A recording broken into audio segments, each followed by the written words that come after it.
இப்பொழுது நாம் பெற வேண்டியது என்னவென்று உங்களுக்கு தெரியும். ஜாக்கிரதையின் வரிசையில் அடுத்து நாம் பார்க்க போகிறது பயோசிப். இந்த MNIC-யின் அடுத்த ரூபம்தான் பயோசிப். இந்த பயோசிப் என்பது என்ன? இந்த MNIC-யில் இருக்கக்கூடிய அதே 16 KB மெமரி கெப்பாசிட்டி இதில் இருக்கிறது. இந்த MNIC கார்டை ஒருவேளை தொலைத்து விடவோ அல்லது வெட்டி போட்டு விடவோ காணாமல் போய்விடவோ சிலர் திருடக்கூடவோ வாய்ப்பு இருக்கிறது. ஆனபடியினாலே இந்த கார்டு தொலைந்து போகாமல் இருக்க, மறந்து போகாமல் இருக்க என்ன செய்யலாம் என்று விஞ்ஞானிகள் யோசித்தனர். அவர்களின் யோசனையின் விளைவாக 15 லட்சம் ரூபாய் செலவு செய்து கண்டுபிடித்ததான சாதனம்தான் இந்த பயோசிப். பயோசிப்பில் லித்தியம் பேட்டரி, டிரான்ஸ்பாண்டர் மற்றும் 16 KB மெமரி கெப்பாசிட்டி உள்ள RFID, இந்த மூன்றும் இதில் அடங்கி இருக்கிறது. இந்த பயோசிப்பை உடம்பில் வெகு விரைவிலே வைத்துவிட முடியும். உடம்பிலே அதை எங்கு வைக்கலாம் என்று விஞ்ஞானிகள் யோசித்து கடைசியாக அவர்கள் கண்டுபிடித்த இடம்தான் வலது கை அல்லது நெற்றியாகும். இதை கண்டுபிடித்த கம்பெனி மான்டெக்ஸ் ஆகும். மான்டெக்ஸ் என்றால் மானிட்டரி டெக்ஸ்சர். கிரேக்க மொழியிலே வலது கையில் பணம் என்று இந்த சொல்லுக்கு அர்த்தம். இதை வலது கையில் பொருத்திவிட்டால் அல்லது நெற்றியில் பொருத்திவிட்டால் இது ஒருபோதும் தொலைந்து போகாது. இதை யாரும் திருட முடியாது. அப்படியே யாராவது இதை திருட வேண்டும் என்று முயற்சித்தால் திருடுகிறவர்களை, திருடுகிறதான அந்த காரியத்தை உடனடியாக இது எந்த கம்பெனி மூலமாக உடம்பில் பதிக்கப்பட்டதோ அல்லது எந்த ஸ்தாபனத்தின் மூலமாக பதிக்கப்பட்டதோ அவர்களுக்கு உடனடியாக சிக்னல் கொடுத்துவிடும். அவர்கள் உடனே நீங்கள் இருக்கும் இடத்திற்கு ஆளை அனுப்பிவிடுவார்கள். இப்பொழுது இந்த பயோசிப்பை வலது கையிலும் நெற்றியிலும் தான் பதிக்க முடியும் என்று அவர்கள் செலவு செய்து கண்டுபிடித்ததை நம்முடைய வேதாகமம் 2000 வருடத்திற்கு முன்பாக தெளிவாக சொல்லி இருக்கிறது. கடைசி காலத்திலே வலது கையிலாவது நெற்றியிலாவது அந்த முத்திரையை பதிப்பார்கள். இந்த பயோசிப்பிலே இப்பொழுதே நீங்கள் பார்க்கும் பொழுது ஒரு பேங்க் இதை கொடுக்கும் என்று சொன்னால் அந்த பேங்கின் முத்திரை, அந்த பேங்கின் பெயர், அந்த பேங்கினுடைய ஒரு எண் அதில் இருக்கிறதை நம்மால் பார்க்க முடிகிறது. மீண்டுமாக வெளிப்படுத்தல் 13ஆம் அதிகாரத்தை பார்க்கும் பொழுது அந்த மிருகத்தினுடைய முத்திரை, மிருகத்தினுடைய நாமம், அந்த நாமத்திற்குரிய இலக்கம் மூன்றும் முன்பதாகவே இயேசு கிறிஸ்துவினால் முன்னறிவிக்கப்பட்டிருக்கிறது. இந்த பயோசிப்பை நம்முடைய வலது கையிலோ நெற்றியிலோ பதித்து கொள்ள வேண்டும். பதித்து கொண்டு விட்டால் அநேக அட்டைகளை தூக்கி சுமக்க வேண்டிய காரியம் இனி உங்களுக்கு இருக்காது. இனி நீங்கள் எளிதாக எங்கும் செல்ல முடியும். இந்த பயோசிப் இப்பொழுது உலகெங்கிலும் பார்க்கும் பொழுது அமெரிக்க ஸ்தாபனமான FDA, food and drugs association என சொல்லக்கூடியதான இவர்கள் அவர்களுடைய ஸ்தாபனத்தின் கீழ் இருக்கக்கூடியவர்களுக்கு இதை பதிக்க தொடங்கி இருக்கிறார்கள். அமெரிக்காவினுடைய இராணுவ தளவாடங்கள் இருக்கக்கூடிய பென்டகனில் இதை பதிப்பதற்கு பேச்சுவார்த்தை நடைபெற்று கொண்டிருக்கிறது. இப்பொழுது மெக்சிகோ சிட்டியில் இருக்கின்றதான தலைமை வழக்கறிஞரான ஆண்டனி ஜெனரல் என்கிறவர் தன்னுடைய பார் கவுன்சிலில் உள்ளவர்களுக்கு இதை பதிக்க தொடங்கி இருக்கிறார். உலகம் முழுவதும் ஏறக்குறைய 7000 பேர்கள் இதை வலது கையிலாவது நெற்றியிலாவது பதிக்க தொடங்கி இருக்கிறார்கள். இயேசு சொன்ன காலம் வந்து கொண்டிருக்கிறது. நீங்கள் இப்பொழுது அதிக ஜாக்கிரதையாய் இருக்கிறதற்கு இது ஒரு முன் அடையாளம். மூணாவது ஜாக்கிரதையை பார்த்தீங்களா? அதை எடுத்திருக்க விஸ்வரூபம் எப்படி பார்த்தீங்களா? எவ்வளவு பெரிய ஆபத்துக்குள்ள நம்ம கடந்து போயிட்டு இருக்கோம். புரியுதா?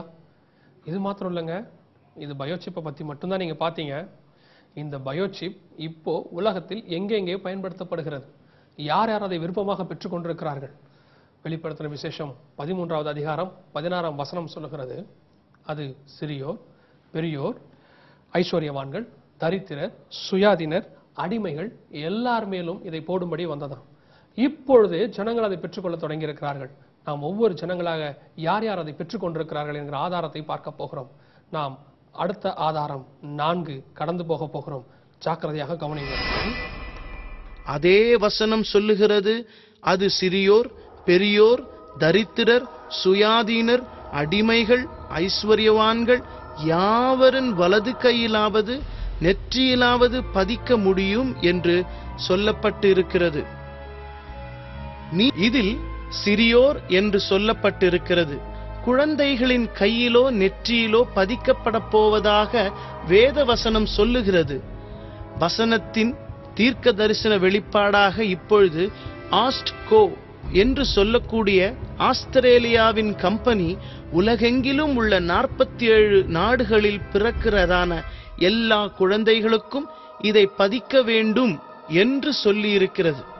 அது மாத்திரமல்ல, ஒரு கட்டுரை இவ்விதமாய் சொல்லுகிறது, அமெரிக்க ஐக்கிய நாடுகளில் 2005ஆம் ஆண்டு முதல் பிறக்கிறதான பிள்ளைகளின் மண்டை ஓட்டிலே மேலே காணப்படுகிறதான அந்த துளையின் மூலமாக இந்த பயோசிப்பை நெற்றியிலே பதிக்கிறார்களாம். அப்படி பதித்து விட்டால் அந்த பிள்ளைகளுக்குரிய மருத்துவம், அதனுடைய இரத்த பிரிவு, அந்த பிள்ளைக்குரியதான DNA டீடைல்ஸ், அந்த பிள்ளைக்குரிய சகல காரியங்களையும், எந்த தேதியில் பிறந்தது என்ற எல்லா காரியங்களும் அதில் பதிக்கப்படுகிறது. அப்படி பதித்து விட்டால் மண்டை ஓட்டிலே உள்ள அந்த துவாரம் மூடிக்கொண்டவுடன் இனி ஒருபோதும் அந்த பயோசிப்பை நாங்கள் வெளியே எடுக்க முடியாது என்று சொல்லப்பட்டு இருக்கிறது. பிள்ளைகளை ஜாக்கிரதையாக கவனித்துக் கொள்ளுங்கள். சாத்தானானவன் பிள்ளைகளை அதிக கவனத்துடன் பார்க்கிறதை நம்மால் அறிய முடிகிறது.